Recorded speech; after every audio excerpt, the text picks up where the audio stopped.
I have a condition on my Cub Cadet lawn tractor where it won't stay running unless the brake pedal is depressed. It's a Super LT 1554 lawn tractor. Would run fine when the parking brake was set or when the brake was depressed. So my thought process in troubleshooting it was there aren't a lot of components in the system.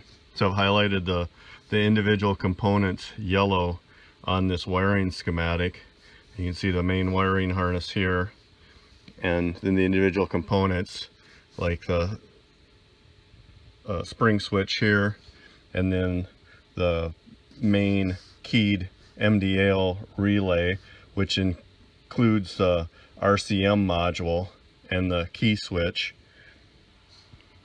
then the gauge, the cigarette lighter port, fuses, the PTO switch, the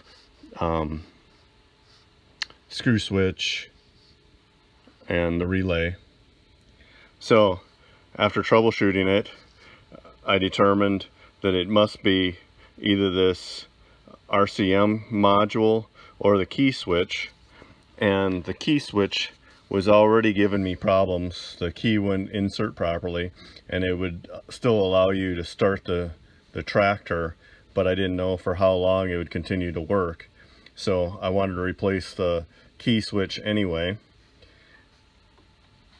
I didn't know that you couldn't get the key switch, or you couldn't get the whole module without the key switch.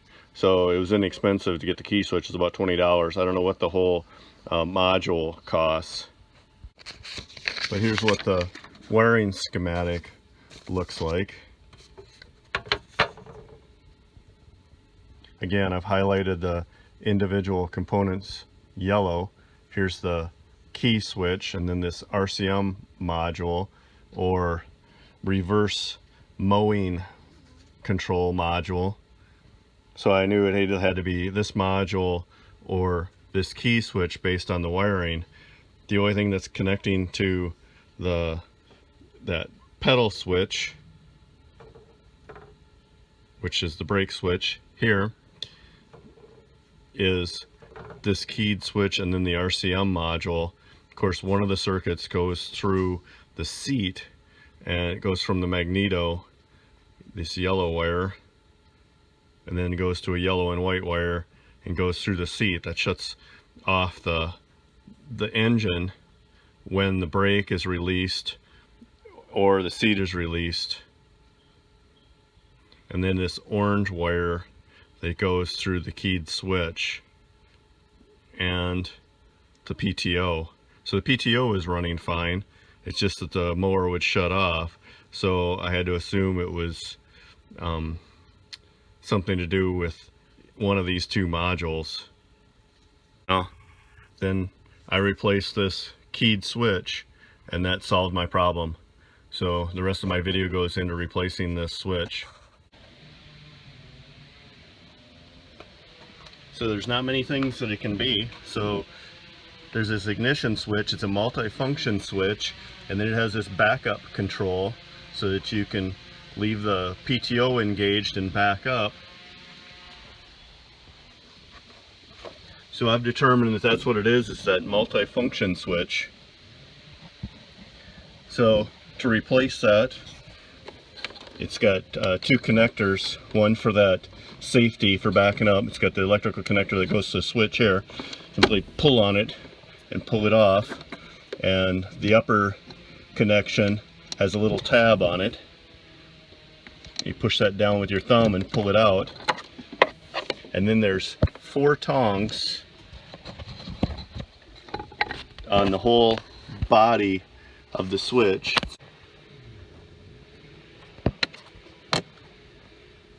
Right here on the side of each of those, there's 4 of these on the side of this rectangular box that houses the switch.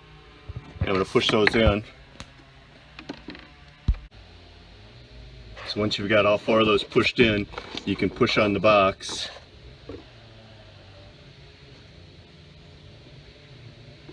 and push it out.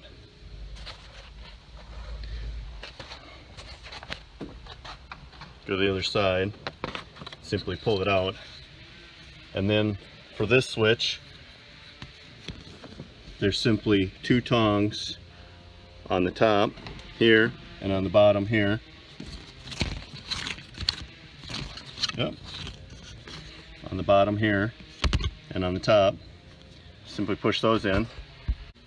So again, I'm going to use my large regular screwdriver and push those tongs in. And once you've got those tongs pressed in, simply pull the switch out. That's the old switch. And then the new switch goes back in the same way. A tong on top and a tong on the bottom. And just pushes back in.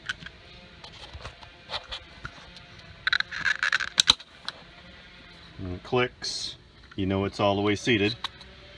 And this connector is exposed. This electrical connector can use just a little bit of dielectric grease on it to help the connector slide on, and it also prevents water and corrosion from getting into this electrical connector. But it makes it easier to push on and off. It'll make it come off easier in the future. This one's exposed, so I don't see that dielectric grease will really help that much. So back at the dash panel on the tractor, just push the switch back in until it clicks. Remember, it's got 4 tabs on it.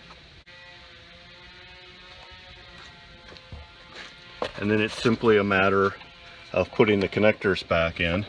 So here's the top connector. Line it up with the holes. Push it in until it clicks. And then the bottom connector, line it up with the spade terminals and push it on. There we go. So both those connectors are back on. And now let's see if we corrected the problem.